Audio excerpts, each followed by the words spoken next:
Hey, my name is Michael with Central Alps, and today we're going to be doing a Will It Fit video. We've got a 2007 to 2018 Jeep Wrangler JK with a 2.5-inch lift, some 20x9 with a negative 12 millimeter offset wheel, and some 35 by 1250 R20 mud terrain tires. The answer is absolutely yes, it will fit. The only thing is you have a plastic splash guard that connects from the front bumper to your front cross member. I would just recommend removing it. There's a couple plugs, couple push pins that hold it in.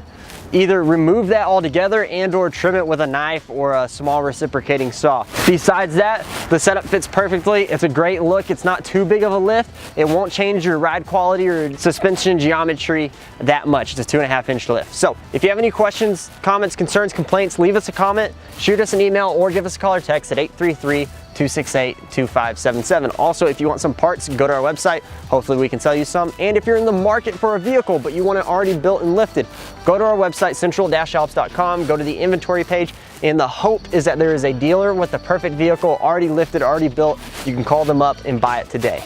So again, my name is Michael with Central Alps, and thanks for watching.